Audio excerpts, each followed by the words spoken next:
Sponsored by Ram Trucks, built to serve. This weekend, it's the event that's simply just too big for one night. WrestleMania tomorrow and Sunday, 7 Eastern, 4 Pacific, available on foxsports.com/WrestleMania. And why not talk to the guy who's going to be there front and center, WWE superstar Kofi Kingston, joining us this morning. Kofi, good morning. Thank you for being with us. I want to jump right in. Oh, yeah. Yes, lighten the mood for all of us. I'll raise it up. Speaking of that, I'll raise it all the way up, Kofi, which you will be doing at the event. Tell me about the opportunity to be able to entertain people during these difficult times. Clearly, your personality is ready to just sort of jump out there. Yeah, for sure. This is something that we take a lot of pride in, being able to entertain people throughout any kind of tough times that they might be having. You know, that's been WWE pretty much 101 for, however long. But, it's just important to be able to provide a sense of levity, and to be a person that is on this WrestleMania. It's probably like one of, if not the most unique WrestleManias in the history of WrestleManias. But at the same time, with no crowd or whatever, but at the same time, it's something that like we are, it's just so unique, so to be on that card is, it's going to be great.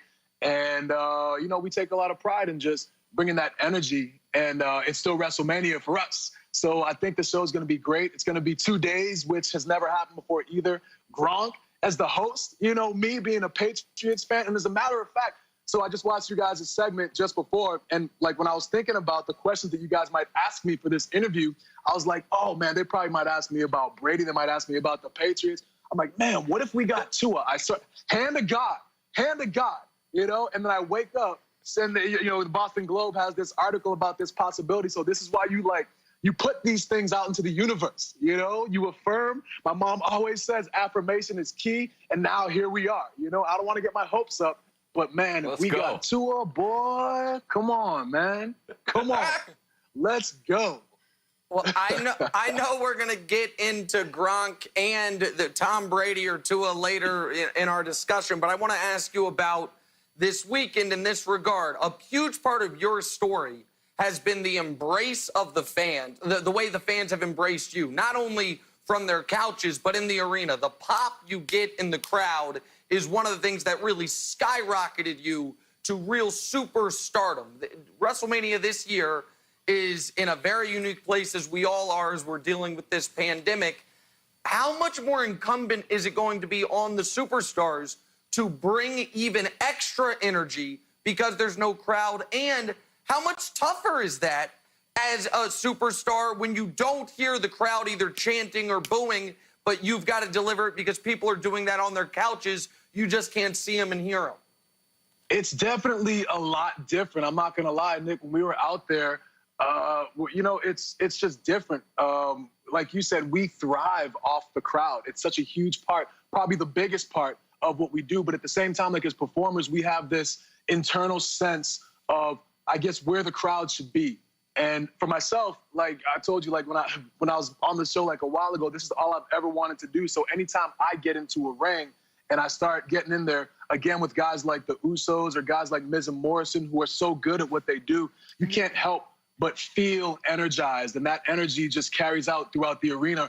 Regardless, we always say, like, we put on the best show if you have one person in the crowd or you have 1 million people in the crowd. The energy from us is always the same. You always want to go all out. Obviously, the crowd helps that, but our energy doesn't really change, So, and then in the back of our minds, we know that we are providing that sense of relief for people, a distraction, and a sense of entertainment that the WWE always brings. So you feed off of that, and I think that people are going to be pleasantly surprised with the way that WrestleMania is this year, even though it is different. Kofi, you talked about the historical importance of WrestleMania. You, of course, won your belt last year at WrestleMania. How important was it for you to win at WrestleMania? You could have won it a lot of ways, but you won it at WrestleMania, just like a lot of the heroes that you saw growing up. Yeah, for me, it was stereotypically a childhood dream that came true. You couldn't have written a better story. The way that it happened, it was just so organic. it wasn't supposed to happen, and it was the crowd that gave the fuel and the energy for it to progress week after week. Kofi Mania is what a lot of people referred to last year's WrestleMania as, and as a performer, that's what you strive for. You want to have a moment that reaches so many people, that affects so many people in so many different ways. So yeah, for me, that's what that was. And like, I'm getting goosebumps here, like talking about it in my house with nobody in the room. My kids might walk in at any given moment, by the way. They're probably about to wake up pretty soon. But it still blows my mind that even a year later, thinking about the effect that match and my victory there and winning the WWE Championship had on so many different people. I get messages on Twitter all the time. It's hard to believe that it was a year ago, because it really does feel like yesterday that I was in there with Woods and E and 85,000 people and my family in the crowd and my kids getting in the ring with me and my oldest son throwing out a T-shirt, you know, to everybody. It just, it's incredible. It is truly incredible. And even like I said, a full year later, here we are, and it still feels as amazing as it did the night that I won. Kofi, this is really cool. On top of everything else you're doing, you're now starring in a Netflix film called The Main Event, about an 11-year-old boy who discovers a mask and goes on to become a WWE superstar. Tell us about the experience. What was the whole thing like? What was it like filming this? It was awesome. I think a lot of people, the natural transition, like from being a WWE superstar to post-WWE, everyone always talks about, oh, well, you're going to go into acting, right? You're going to go into Hollywood. And to me, they're very different things. They're very different entities in the way that you approach it. And I wasn't sure if I wanted to go that route. But I think that, like, this was the perfect way to kind of get my feet wet. I'm playing myself in the movie. I had an amazing cast there. You know, it's just, it was crazy. It was awesome.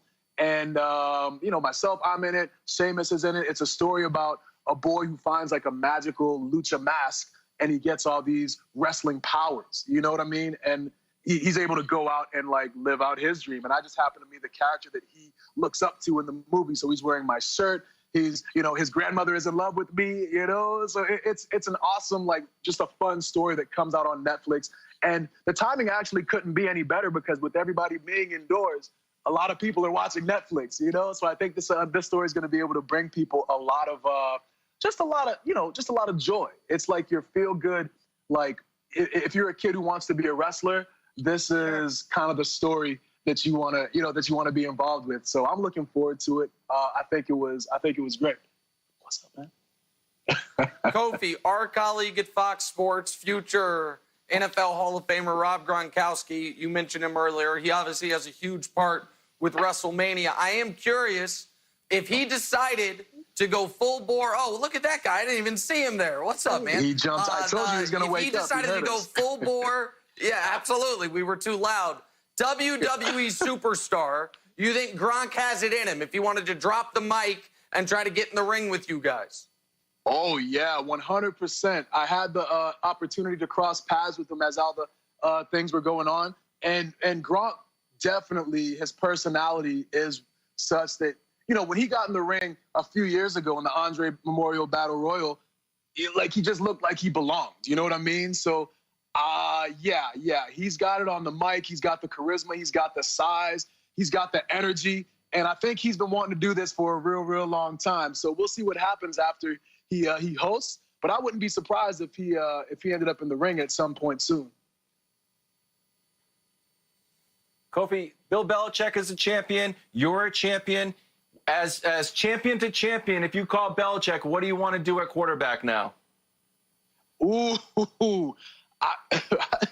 How can I tell Bill Belichick what to do? I'm the guy who is like, I've been so blessed as from my childhood all the way up until now to have experienced like such a winning tradition.